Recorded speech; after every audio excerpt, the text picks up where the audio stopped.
Well, howdy, folks, and welcome back to the farm. Today we're going to continue the dramatic and super interesting story of my days as a security guard. In this episode, I wanted to give a sense of what the everyday grind was like for me. And I think the best approach is just to share some of these experiences as best I can in a series that will try to paint a picture of what life was like back then. At this point, I may need to take a step back and look at the overall story arc and explain a transition that's coming up. The end of Zimco, which I've been talking about for a while now, was just the ending of the beginning of my life in private security. Zimco was the cradle. It's where I started. It's where I learned the basic ins and outs of dealing with people in that capacity, and what security really meant, and how to gain the trust of a property owner, or manager, whichever one you're dealing with in terms of the contract. And after Zimco ended, I became a supervisor for executive security systems. Now, as you can tell from the name, they were a much higher-end group, and the management of executive was heavily ex-military. They all called each other by their last names only. With Zimco, only a couple of guys did that, and one of them happened to be a guy who worked at the Church of Scientology, as well as Zimco. Church of Scientology? Church of Scientology? But he and another guy became known, to me at least, as last namers. A last namer is a guard that refuses to use first names, or given names. And so it was always Mr. LeCornu. Like I said, with executive, they were all ex-military, so to be on site and be a trainer and work directly with the contract administrator, you would need to be an officer, basically. And so with executive, I eventually got these double bars to put on my collar. I felt a little silly, but, I was making a living. Now, the thing about executive is, as you'll see, they had every reason to be quite skeptical of me. They were more or less forced to hire me at that level by a majority group of house mothers who insisted that if executive was going to get the contracts, they needed a guard who already understood what they wanted. And he needed to be a supervisor so that he could train the other guards and blah, blah, blah. And of course, my name was the only name on the list, and they had to hire me. And yes, they were kind of annoyed, because here I am, Mr. Sorority House. Now, a lot of the trainers for executive security used to be drill instructors, for example. And I would say a majority of executive guards had their license to carry a gun when needed. So they definitely saw me as the lightweight, the guy who was used to intimidating freshman girls on West Campus, or yelling at drunk freshman guys on West Campus. And executive did much more serious contracts. So I guess what I'm saying is, after my bizarre Zimco experience, I got thrown headfirst into the world of actual serious private security on properties, for example, on 6th Street or downtown, and some of the giant office parks, the big sprawling office buildings out on Loop 360, basically where they filmed Office Space, but 2 years later. Instead of 1999, I was there 2000 and 2001. But that's for later. We'll get there. So, what was it like being a supervisor? Well, it was a bit eye-opening. Ron gave me some good pointers, and he trusted that I could just sort of figure it out. And Long story short, I would have to monitor the logins, which was basically, it was this super sophisticated system that was a step above a normal answering machine. You guys may not be familiar with it. It's pretty high tech. It involves computers. They called it voicemail, and it had caller ID. And the computer voice would say, message received at so-and-so PM, and the guard's voice would come on then, and the guard was supposed to say their full name, and then what time it was and where they were, and say whether they were logging in or logging out. Should be very simple. Another thing a supervisor had to do was the surprise visit. I would go around and drop in on guards, check out their uniform. I would sometimes wait outside and wait to see when they would do their patrols. I was sneaky. I was a jerk. Ron was paying me well, and those patrols were going to get done, even if I had to drag them by their heels out the front door and drag them around the property so that we could say that they did their patrols. They were going to do them. Another thing I was responsible for was checking the logbooks, because, as Ron stated, they are legal records. And so, you knew you had a problem when you opened the logbook and you just saw a bunch of doodles or drawings of genitalia. Not even good drawings. But that wouldn't do. We needed times and some substance, Fire alarm went off. Alarm goes off at jewelry store next door. Spotted dog feces in the courtyard. No suspects as of yet. Suspicious man seen in parking lot. Red hoodie, approximately 5'8". Tenant complained of banging sound in basement. Went down to investigate. Found nothing. Stuff like that. Hour after hour. Trust me, after a while, you're sitting there praying for something to happen, just to keep you awake. And some guards had the ability to fall asleep almost instantly after logging in. It was uncanny. The shift would start at 8 o'clock. I'd drop by around 8:35 to see how they were doing. Let's suppose they were a new guard and I just wanted to make sure things were going okay. So I walk in through the back door, and I can already tell, looking up at the table near the front door, I can see the guard crumpled over in a heap, already asleep. So some guards had that ability. And then some guards had the ability to somehow, even though they weren't nude, and even though they technically were wearing the sanctioned garments of Zimco, the garments were actually on their body, but somehow they still looked like a giant dumpster fire. I was amazed at how much like a lazy slob some people could look, with no effort. Like they could get up in the morning, carefully comb their hair, take a shower, and I guess steam or iron their uniforms, put it on, and then somehow, when they got to the property, they still looked terrible. Like disheveled, homeless people. Refugees from some war. Anyway, only some guards were like that. Some guards had great uniforms. In particular, one guard who had an interest in local politics. He was trying to get himself elected constable of some nearby county. Not Williamson County, I don't think. I think the constable of Williamson County carries like a scythe and has to wear like a big black robe.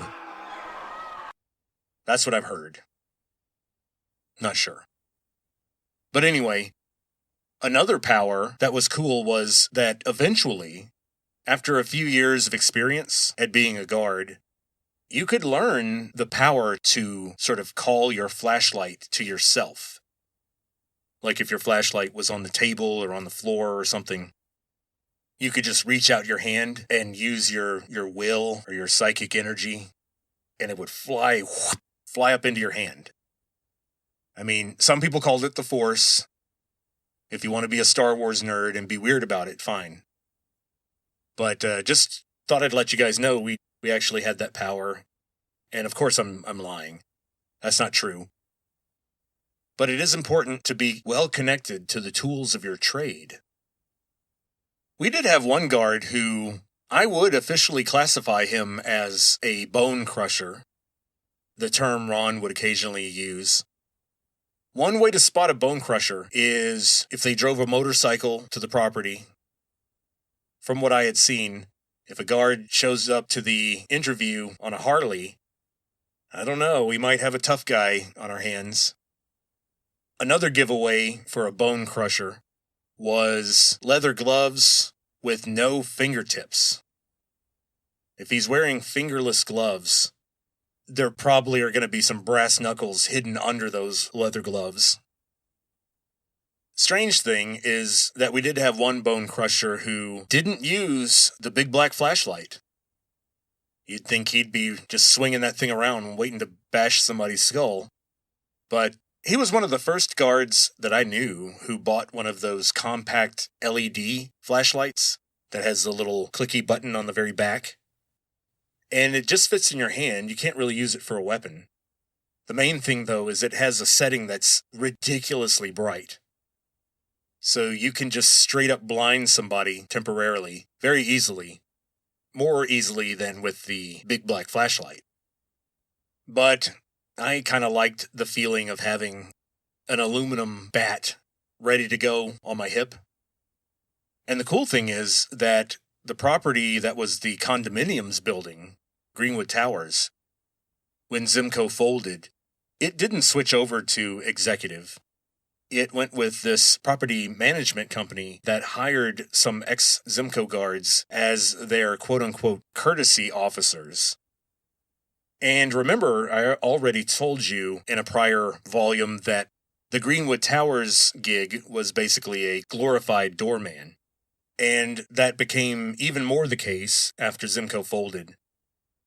The guards at that point, the courtesy officers, would wear button-down dress shirts and blazers, and you could have your flashlight on your hip. And especially if it was one of the sort of 4-battery shorter ones, the smaller mag lights, it would be completely hidden under your blazer. So that and the pepper spray, nobody would know that you had it. And you could be the nice, friendly, well-dressed doorman to everybody, but still be ready to, cut loose if you needed to. Before we stop talking about the guards, we're going to have to go back and revisit the game that I talked about in the last episode. The mental game that the guard would play. What drug is this person using? And I'll tell you what, for a significant minority of the security guards, especially the ones that had a second job or were always awake and always on time and always hungry for more hours. Hey, I could work an extra day. Just let me know if you need somebody. These guys were very useful. The problem is, I would sometimes be concerned about their mental health, and this would be as a result of a combination of sleep deprivation. I knew that. I could document that. And they were having some of the symptoms of that. But there was something else sometimes. Something that made them almost invulnerable to fatigue. Something that made them exceptionally alert, even at 4 a.m., 0400 hours, and made it where they were just hour clocking machines. 16-hour shift? No problem. And so, These guards were very reliable, and they didn't cause a lot of drama. But sometimes the site visits would be interesting with these guys. Instead of me coming in through the back door at 3 a.m. to find a guard who's barely awake and who's trying to make a good showing for the supervisor so they can keep their job, these guards, they'd be standing up. It'd be 3:37 a.m. on a Friday, and they're pacing around in the front lobby. And I'll show up, and instead of behaving like a normal guard, where they see me and they're like, oh shit, it's Vincent. Is my shirt tucked in? This guy's a jerk. He's a stickler about everything. He's extremely annoying. But when it's some of these very energetic guards, they actually seem excited and relieved to see somebody there.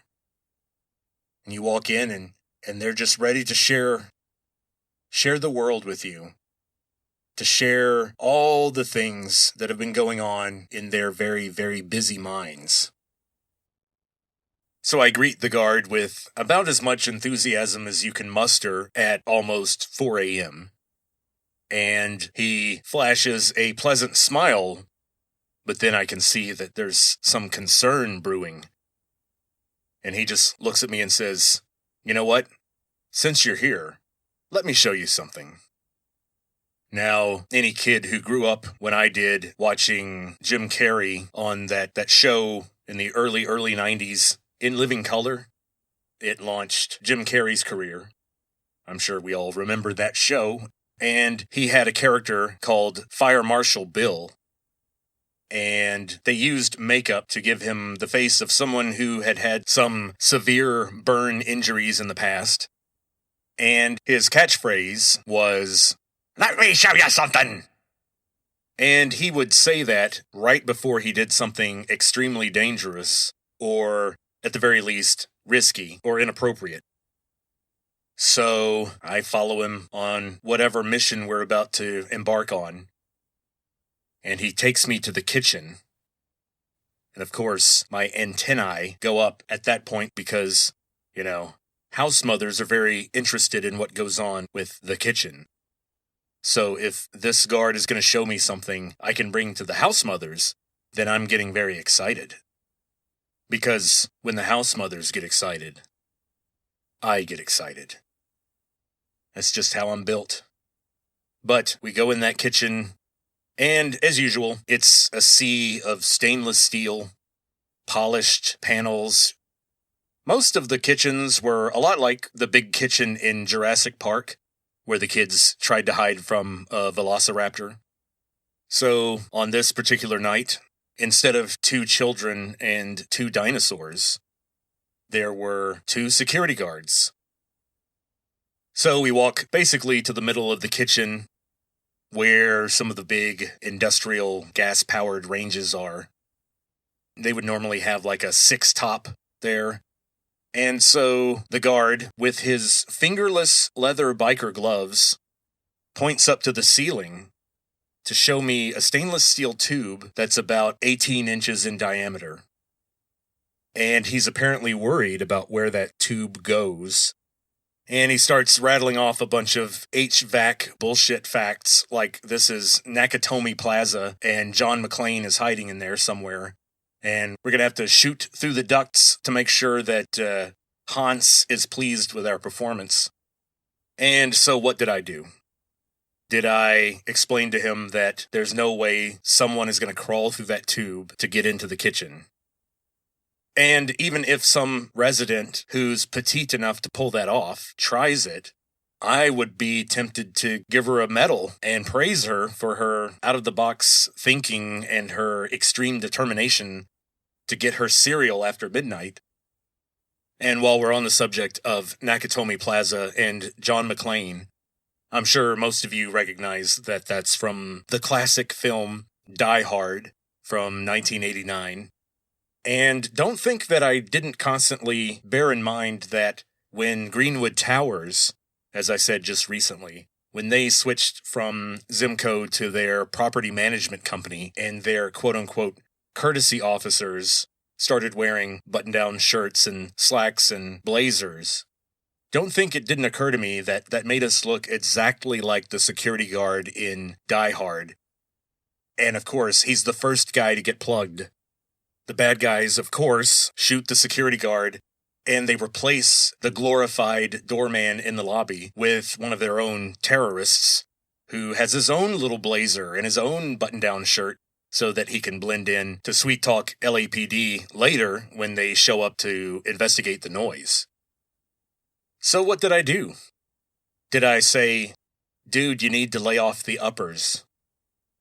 Did I explain to him that paranoia is just ancient Greek for overthinking, and that we're all guilty of it sometimes, especially when we're stressed out students suffering from sleep deprivation and our brains are running on fumes and just an excess of sugar and caffeine?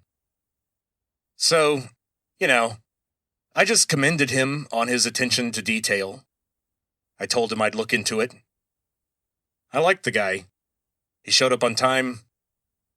He really seemed like he actually wanted to keep people safe. I mean, he looked a little rough around the edges. But I noticed that that's okay if the roughness around the edges makes the guy more convincing when he wants to throw his intention around. When he wants to get physical, when he wants to activate his authoritative presence.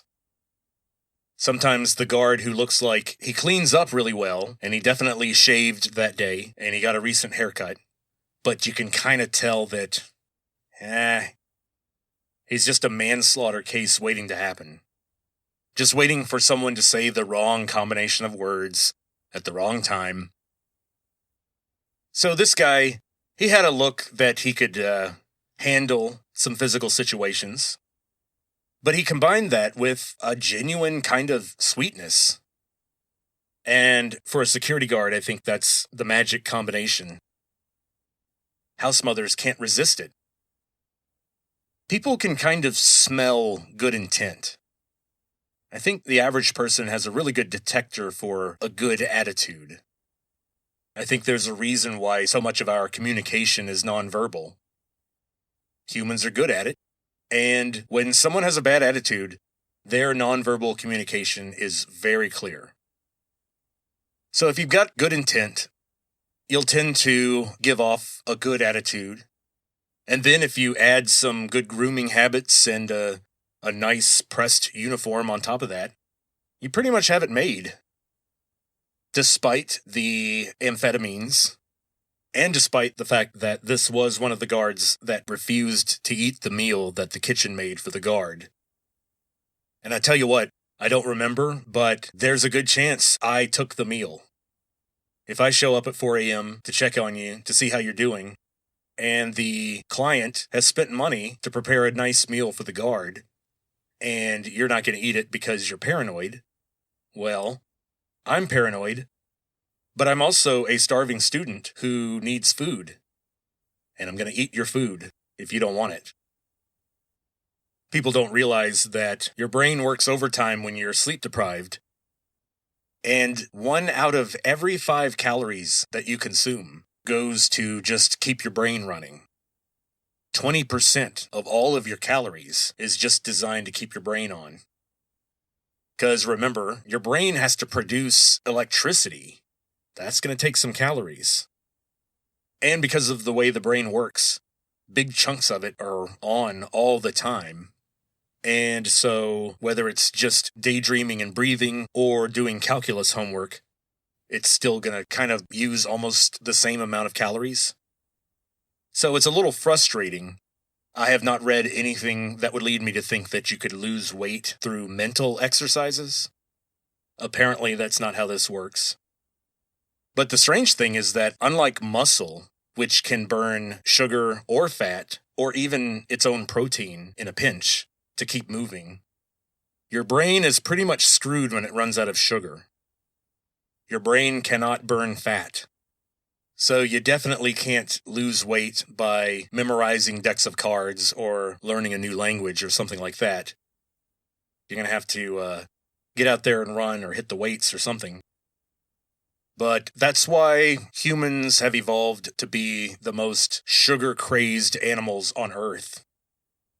We're obsessed with ingesting as much carbohydrate as possible. Our brains are sort of the Humvees of the animal kingdom. Not very fuel efficient. Well, that was a little off the subject, but we are talking about food and brains. So, kind of close. Let's throw in a curveball here. I'm pretty sure this guard was a Holocaust denier, and may have had some connection to the Aryan Brotherhood. But, he passed the background check, and he had some pretty good common sense, despite the flashes of paranoia. But, as I said before, I can't really judge people for that. Pot, meat, kettle. The problem with the whole Aryan Brotherhood thing is that this was at a Jewish sorority house. And I was a little bit worried, but almost not really that worried, because the house mother at the Jewish sorority was really awesome. She always got to know the guards. I mean, it makes sense. She needs to know who has all those keys at 3 a.m. And she and I had had some long conversations, especially about some of my reading material, because I had moved into the period where I had started my classics focus. So it was always Plato or something ancient. And she had an interest in that. A lot of you may know that I'm kind of into history and religion and the history of different religions and dead languages and stuff like that. You may not have noticed, but there we are. Luckily, I was never aware of any beef developing between the house mother and Mr. Paranoid here.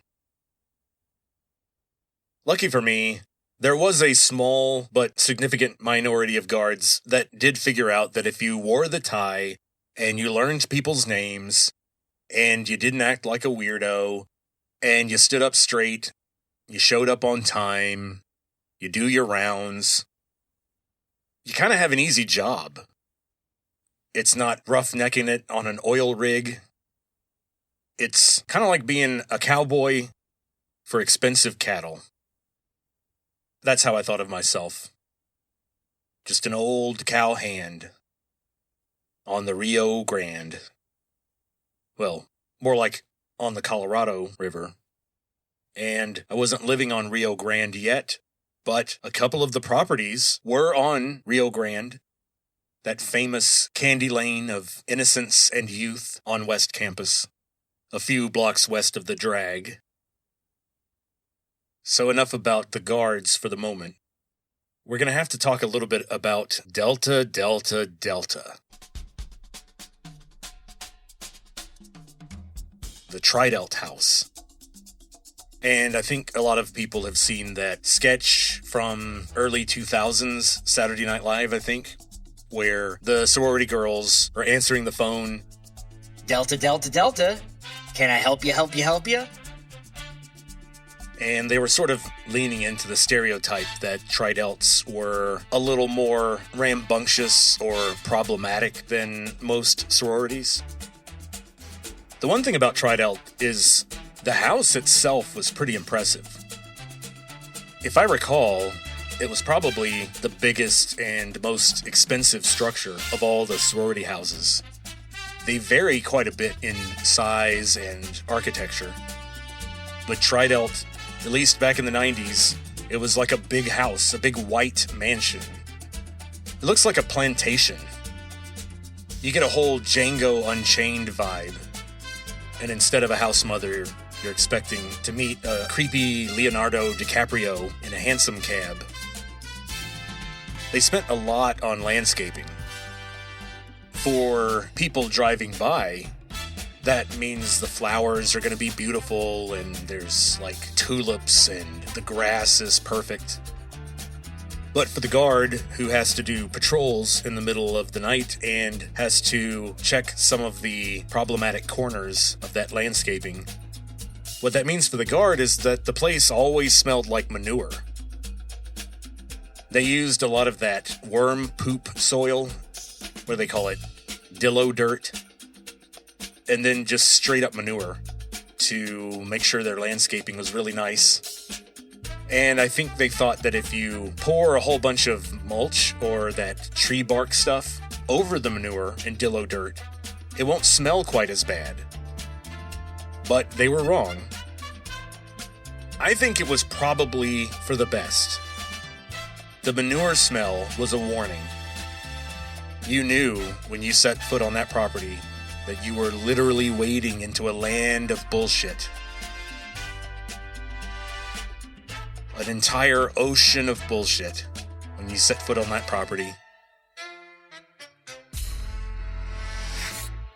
The Triedelt house, like a lot of other sororities, had parts that were like museums.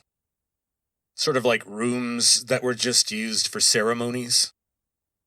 And the guard, once a night, would go through and just check the windows, make sure nobody had opened them. And if something was dusty or knocked over, you'd make a note so that the cleaning people could take care of it. The Triedelt house inside had a nice big open layout, like any good plantation house. Big giant staircase in the front. Lots of glass. There's this huge landscaped front yard, and then a big parking lot in the back that leads into a courtyard with this really cool garden and a walkway that leads to a back porch. Now, at least back then, for Zimko, the guard sat at a table in a hallway where he looked directly at the back porch. So the guard was sort of facing the back parking lot because that's where most people came in. They actually didn't use the front door that much. Plus, the back porch was all glass, so the guard could see all of the garden and then all the way through to the parking lot. Then, when you get up from that table, you turn one little corner and boom, you see the hallway that leads to the front parlor with the big white double doors.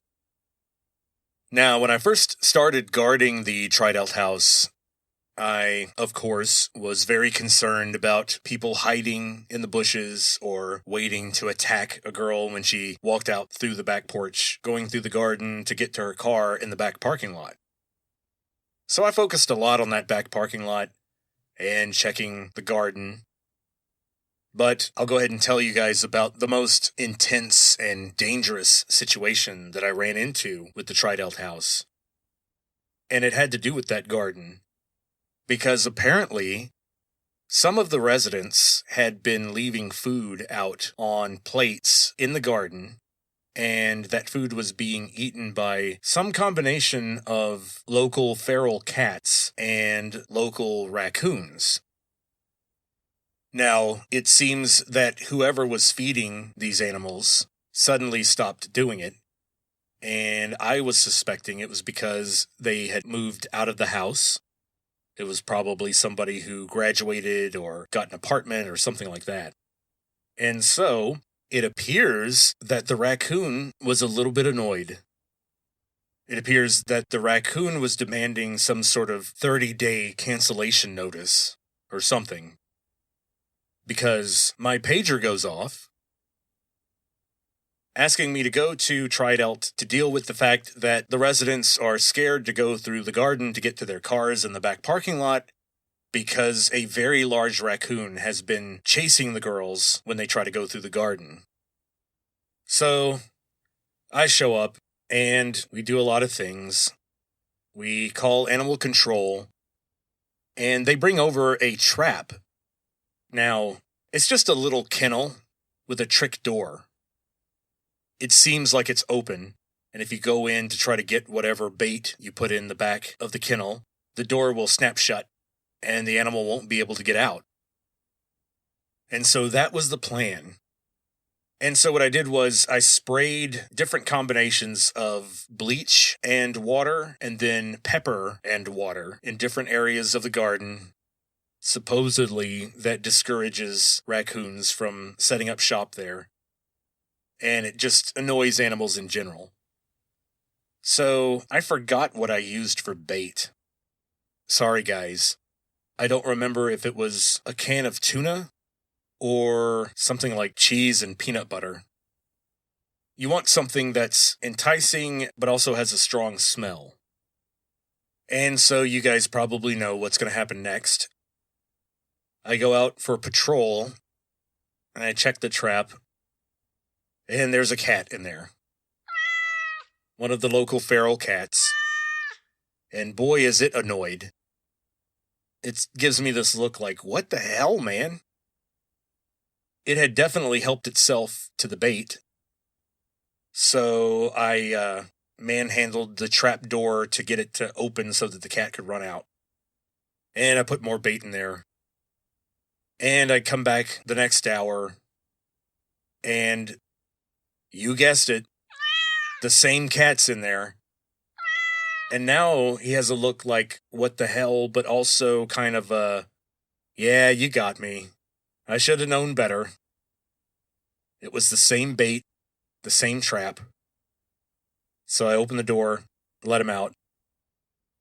So the next hour, I go back out, check the trap,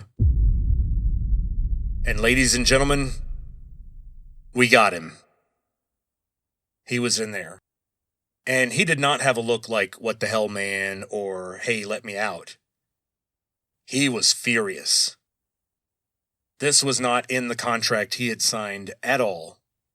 And so I got really excited, and I went back in, and I got on my landline, because this was 1998, and I called animal control back. And I said, hey, guys, come get your trap. We got him. And the plan was, they'd come pick him up in one of those trucks they have. They would just, I guess, drive outside the city limits and just let him out. Or, I don't know, maybe they euthanize him. 2 in the heart, 1 in the head, I don't know. But when animal control shows up, we go out there into the garden, and the trap is empty. The door's not even open. So that raccoon was like some kind of freak mutant superhero raccoon, because it had somehow used its little dexterous raccoon fingers to open the trap door in a way that was difficult for me to do as a human standing outside the device. So this thing was pretty smart, pretty strong, and pretty clever. In fact, this raccoon proved its superior intelligence with one move. I never saw him again. After the night with the trap, this very intelligent raccoon had figured out that he would no longer be receiving snacks at this address, that he had overstayed his welcome. And so, all of this activity, all of this striving to keep people safe in the middle of the night, comes down to trying to keep the house mothers happy. And that was an issue that I took seriously, and I think Ron appreciated the relationship that I developed with the house mothers. And it was a little difficult, because you're trying to bridge a pretty big gap sometimes. I'll give you an idea of what I'm talking about. I mentioned earlier about the house mothers being very particular about the appearance of guards. In particular, they were looking for a kind of physically imposing person. Now, as I mentioned before, that led to quite a bit of, I would say, sexism in the hiring practices. And let me go ahead and say that there were other isms involved. There was definitely a particular look that the house mothers wanted. And for whatever reason, guards from certain geographic or ethnic backgrounds tended to raise red flags. Now, I myself, looking like Tonto's evil twin, or a stern Latino boy, was a bit of an issue at first, but the house mothers quickly figured out that I was just a big nerd. They'd come out from their room in their robes in the middle of the night, expecting to see me zonked out asleep or not there. But there I was, bright and alert, at my post, reading a book, something written by Plato, no doubt. They seemed to like the fact that I was always reading classics. They liked that my uniform looked nice. They also liked it that I fought off the girls when they wanted to raid the fridge. I kept the kitchen safe. I ruled that place with an iron fist. No one got any snacks after 11 p.m. Now, one personal fact about me you may not know is that my girlfriend at the time, who is now my wife, is super into true crime. If someone dies in a horrible, horrible way, my wife is on the scene. She wants to know who did it and why. My wife is a constant and voracious reader, so often in the past she has suggested books that she had read and she was pretty sure that I would like them. And she knows me really well, so her recommendations always pay off.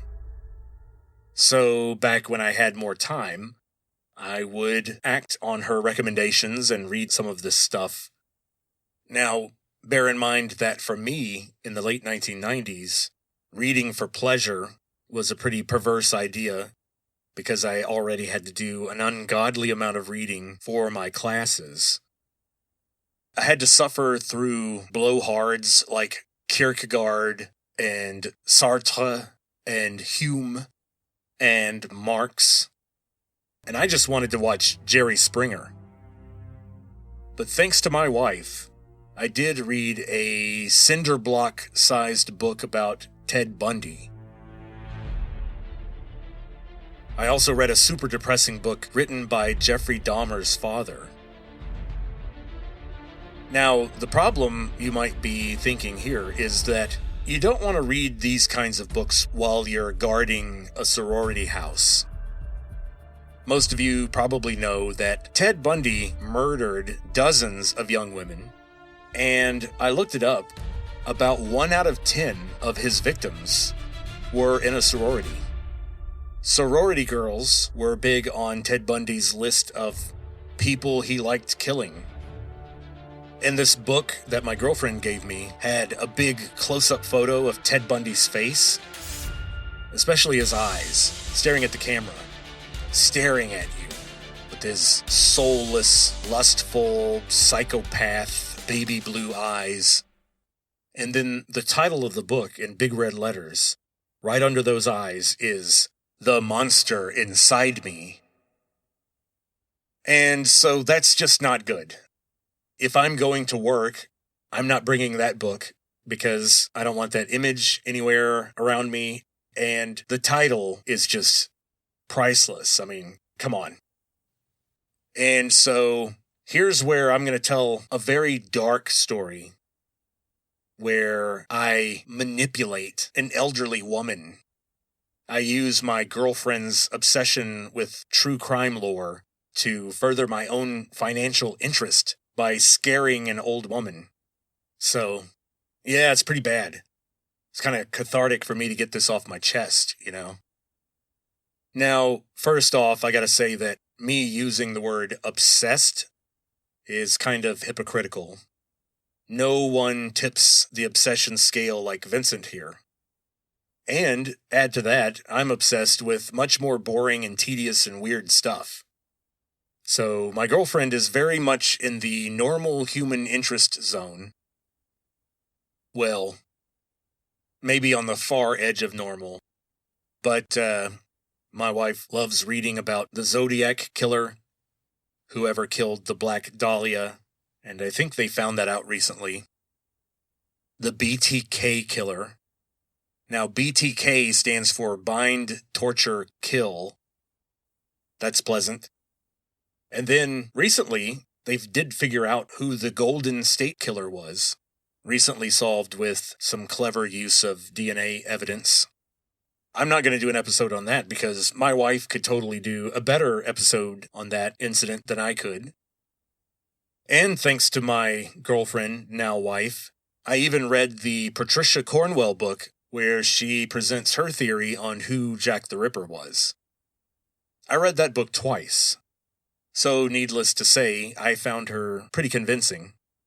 Although, I think recently there have been some problems that surfaced with her hypothesis. And so I'm reading this book about the Steven Spielberg of modern serial killers, the guy everybody loves, Mr. Popularity himself, Ted Bundy. Ted Bundy wasn't executed until 1989. So, not even 10 years before my stint at Zimco, Ted Bundy was definitely still in the news. In 1978, Ted Bundy managed to sneak into the Chi Omega sorority house, where he bludgeoned 2 sorority sisters, but luckily they survived their injuries. So, during a couple of my late-night talks at Kappa Delta with the house mother of that sorority, I definitely brought to her attention that there was a balcony, an upstairs balcony in the back of the building that was pretty close to this tree branch.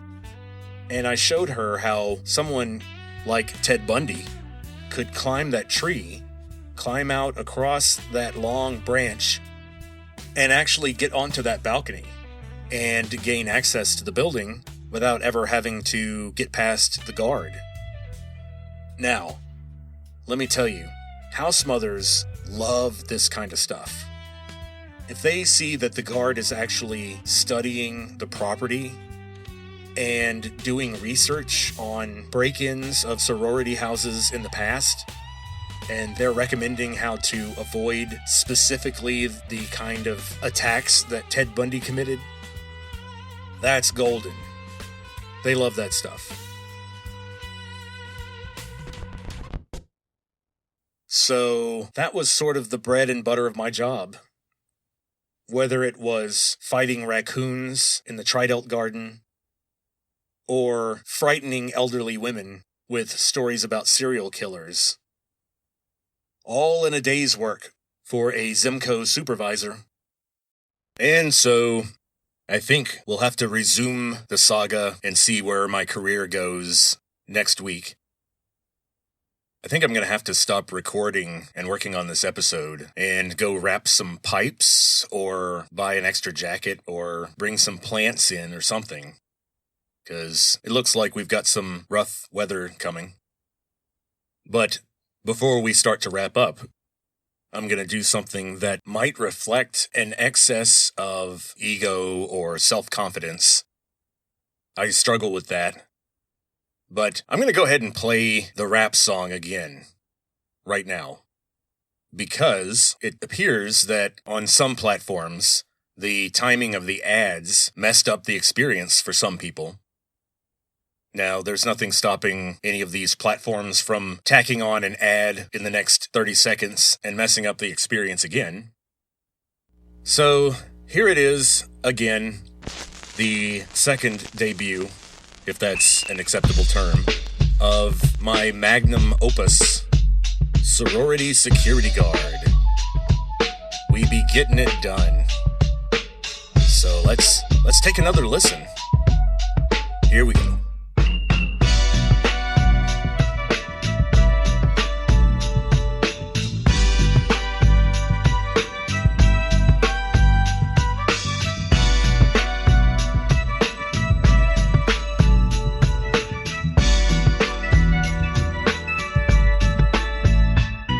It's 1998 and the doctor's where it's at. Back in black, rated X like Fritz the cat. Off the rack, off the point, but connecting every dot. Memory lane's my domain, overthinking's what I got. Got a Motorola on my chest, mag light, packing heat. 6 double D's, shiny payless on my feet. Peeping toms in the trees. Stay awake, motherfucker. Thirsty fools by the pool. Getting A, motherfucker. Now I'm back with a peek behind the big red chief of the Navy Polyester West Campus freaks, learning history.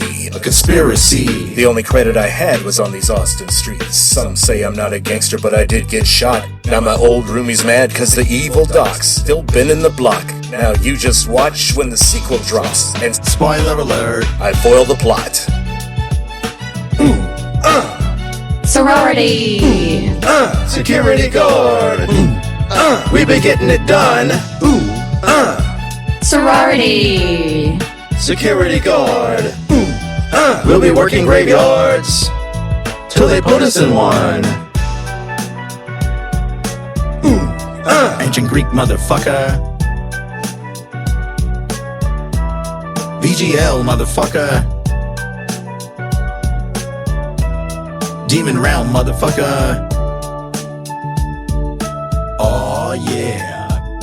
Wasn't born on the streets, but I did my time. Where double E majors go to lose their minds. I'm a West Campus warrior, Guinness in hand, clocking demons over time and playing gigs in a band. Oh, say can you see all my Zemco bling? 2 years before I give my girl a wedding ring, cause Ron's the GOAT. Long live the king. Now don't forget my Everclear double float, cause Trudy's margaritas ain't no joke. Sorority! Security guard. We be getting it done. Sorority! Security guard.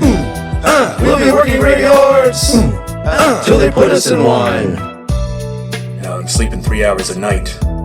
Money's tight. But my grandfather taught me, life's not a journey, it's a fight. Being born ain't no achievement, and the game never stops. The streets will go on. We will not. Now, once again, I'm going to make that joke from RoboCop and say, I'd buy that for $1. But it's really not much of a joke, because if I saw that on Spotify or something for 99 cents, I probably would buy it. So it's actually an accurate statement. And let's just go ahead and spotlight the elephant in the room. A lot of people have been mumbling in the background about, yeah, Vincent and Kanye West do have a lot of things in common. A very prominent jawline, some African ancestry, and of course, musical, stylistic, and lyrical genius. And, you know, a lot of people don't realize how tough that is. It's a major burden that you carry every day. Now, just like all the classic music geniuses of old, I used AI to make my backing track. Because that's how they used to do it back in the day. That's how the OGs did it. They uploaded samples and worked on a nice text prompt to get the best backing track possible. Now, I did write the lyrics. And I want to add that all the voices are either me recorded directly, or it's my voice converted into another voice using AI. So for the choral parts, I'm recording myself saying something usually just twice, and then I have to convert those little clips of performances into 6 different voices, and then I stack those up to make the group sounds. And of course, the more people you add, the messier it gets, and the longer it takes. So while I was working on the script and going back and racking my brain to try to remember all of this stuff, I took a look at a map of campus to see exactly where the sororities were, and checked to see which ones are still there. And the only one that I saw that had moved or disappeared was Kappa Kappa Gamma. And they weren't even on West Campus. They were kind of on South Campus, south of the tower, in an old building that's close to what's now Martin Luther King Boulevard. So the old Kappa Kappa Gamma house isn't there. Then, of course, there's the Tridelt building, which is still there. It will always be there. Tridelt forever. Then there's AEP, Alpha Epsilon Phi, or Phi. Of course, I'm going to get annoying and picky about the pronunciation here. But that was the Jewish sorority. Then there was Delta Gamma, Delta Gamma had a nice pool, and they were responsible for the lines in the song about peeping toms in the trees and thirsty fools by the pool, because we did have a guy who would hide in some bushes with a camcorder and a line of sight to the Delta Gamma pool. So we had to watch out for that. Then there was Alpha Phi, or Alpha Phi, and that's going to come into play later. In the next episode, we'll talk about a couple of more instances, and Alpha Phi was the site of a major guard meltdown, part of which you heard about in the trailer for this series of episodes. Alpha Phi was right next door to Kappa Kappa Gamma. Once again, it wasn't on West Campus. It was real close, kind of on campus almost. And it was a very small, quiet building, a scholarly sorority. And so it was considered a really good post because the residents were very quiet and disciplined, and they wanted to get their sleep, and they didn't party. But the problem is that the guards at Kappa Kappa Gamma and Alpha Phi thought that those quiet posts were maybe a little too quiet, and they started to get into trouble. And it turns out that one of the guards at Kappa Kappa Gamma had a peculiar superpower. And his superpower was that he could fool other people by impersonating people on the phone. And he did not use his powers for good. More on that next week. I want to add that Kappa Sigma was the sorority where the pig incident happened. And you can see that that sorority is pretty far west. There's some woods around that building, or there used to be. Then there's Alpha Chi Omega. I was there quite a bit, and that one is pretty close to campus. It's a busy area. And the house mother there was very interested in some of my writing projects. This poor woman had to hear about a story I was working on that was set in North Italy in 535 AD. She was interested, or at least seemed to be. And I had had way too much coffee, so I was not going to shut up about it. Then there was good old Kappa Delta. Kappa Delta was my first regular post, and I came to find out that it was because that house mother was one of the more difficult house mothers, and Ron was hoping that I would have a positive effect on her attitude. My appearance was a bit of a barrier to get past.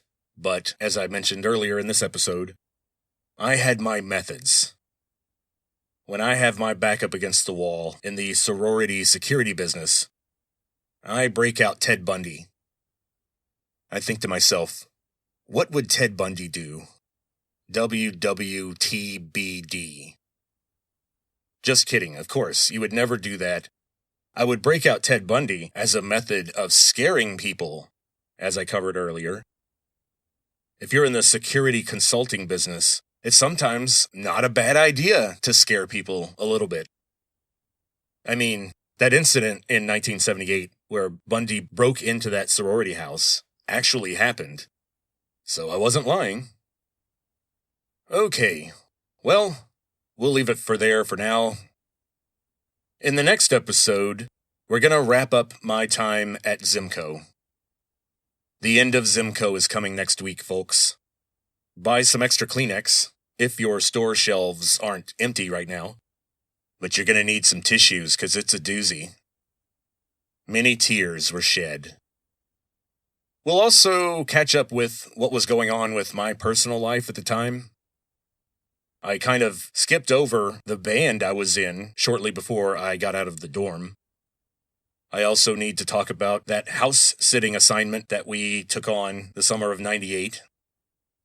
I remember that summer I was working on two little scrappy projects to try to keep my creative brain alive while trying to ingest all this academic information and keep up my work hours. I remember working very hard on a model kit for a Russian attack helicopter. The kind that Rambo blows up with a rocket launcher single-handedly in Rambo 3, in a very unrealistic scene. It's interesting because the other little project I had was that the homeowners that we were house sitting for had a really nice synthesizer electronic piano keyboard type thing. I'm not even sure what all you call those, but note that it was not a keyboard that you use to type. You could program it to emulate the sound of just about any instrument, and then you could record what you were playing on a memory card. So, I was trying to do a little bit of music at the same time, but let's face it, I was pretty exhausted. I was exhausted and annoying and sleep-deprived and forgetful and angry for about 7 years straight. I feel bad for my girlfriend. Maybe she was studying serial killers because she's like, hey, at least I don't think he's killed anybody yet.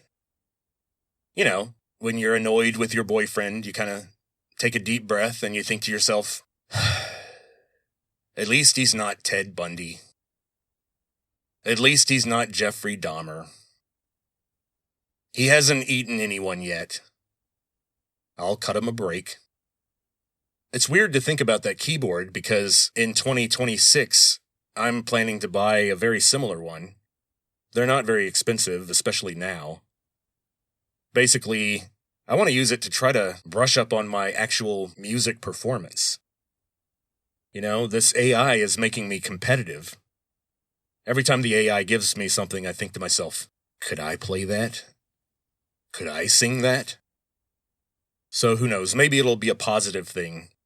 Maybe AI will actually charge up my creative batteries instead of making my brain even more dependent on something electronic. But I firmly believe that it's time for everyone to buckle down financially. Don't get into any more debt. Try to get assets that aren't based on the value of $1. That's scary. Now, I still want to make 2 fairly large purchases.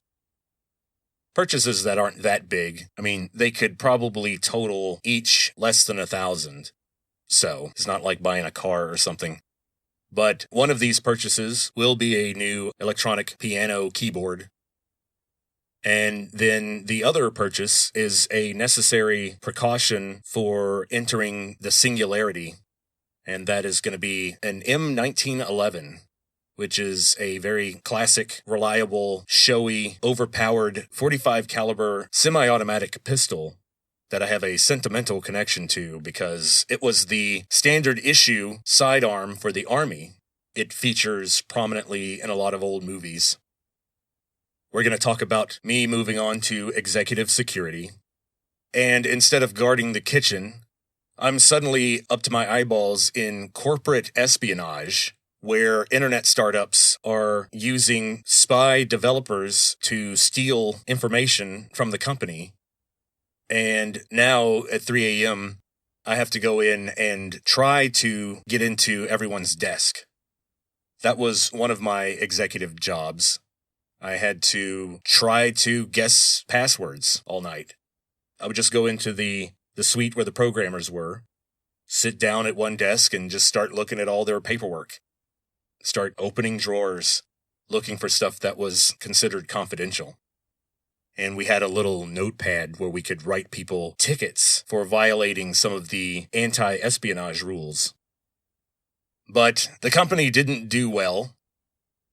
How poorly did the company do, Vincent? Well, they shuttered their doors in 2002. One of the many, many victims of the big .com bubble. But it got so bad that they eventually had to switch to armed guards at that property. And they had to have an actual armed team of guards to establish a presence during corporate meetings because of all the death threats that the executives were getting from investors.